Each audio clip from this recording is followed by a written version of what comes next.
And if you guys didn't know, I'm a Quad Jiu Jitsu black belt, the only one of the kind. I invented this art. It's a mixture of boxing and wrestling and Jiu Jitsu with a little bit of I don't give a fuck. My mastery of this is unparalleled in the sport. Basically, tell you bluntly, I could kill anything if I wanted to. I'm very dynamic like that. Don't fuck with me, I won't fuck with you, and so on and so forth. And you keep it nice and cordial, and from there on, your peace will reign supreme.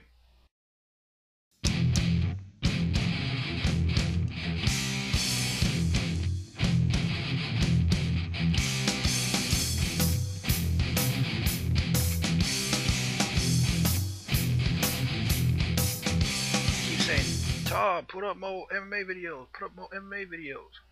I would, but I got a channel for that, so I put up MMA videos every now and then on this one. Because I got people watching my videos of all different walks of life, and some of them don't know what MMA is. But now and time again, I'll put up an MMA video to kind of introduce them to the sport, because they'll eventually be watching it. It just got to get to that point where it's on the TV for them to see it. Let's jump right into the UFC predictions. 103, Tyson, Griffin versus Hermes Franca.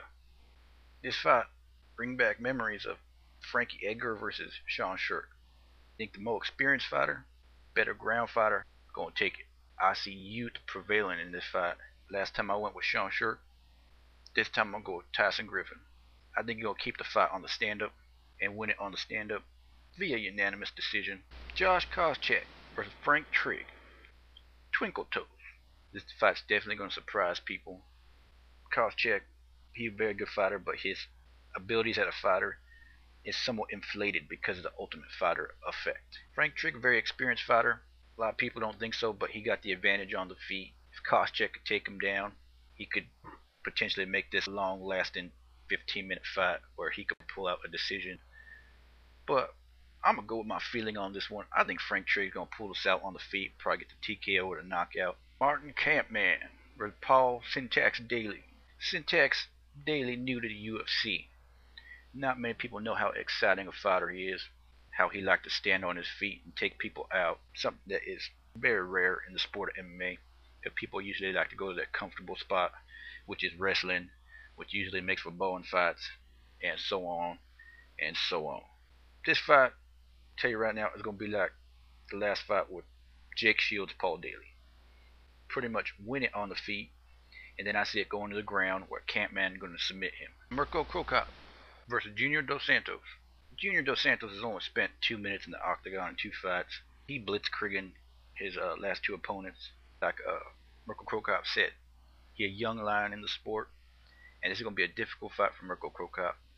I'll have to compare this to Krokop's last fight with Alistair Overeem, where Alistair was more aggressive and dominated that fight until he kicked Mirko in the nuts. Then again, Mirko is a lefty. Haven't seen Dos Santos against a lefty, but he does train against one of the best lefties in the world, Anderson Silva. So I'm a Krokop fan. Everywhere I slice this, I don't see him winning. I'm going to hope I'm wrong, but I think Dos Santos is going to take it, a unanimous decision. But I'll definitely be pulling for Mirko Krokop. This is one of the very few times I hope I'm wrong. And the main event, Rich Franklin versus Vitor Belfort. Rich Franklin the favorite. You look at his record, you can see why the favorite.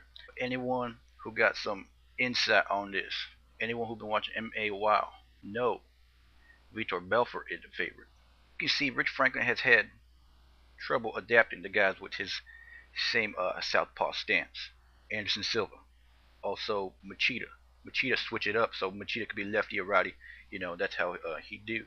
I see Vitor Belfort posing the same problems. If Vanderlei Silva, I think Vanderlei Silva pretty much won that fight against Rich Franklin.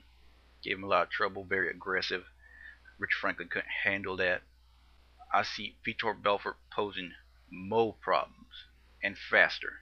It took Wanderlei to the second round to get into that fight and start turning up the heat. Won't be the case with Vitor Belfort. And everybody know this is a brand new Vitor Belfort. He's been training with Randy Couture, Dan Henderson and them. He on fire.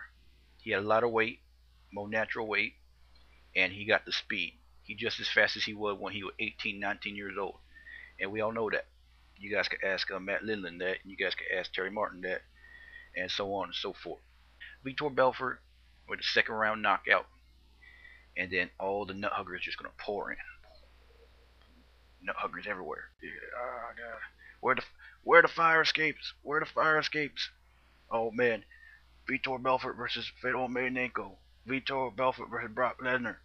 And I'm a Vitor fan, but having been a Vitor fan for years and years, it get really tiring watching the nut huggers come on the bandwagon and then leave, and then come back on the bandwagon and then leave, and then talk about how he not mentally prepared to fight, and then come back on the bandwagon and do the same thing, and just keep doing the same thing.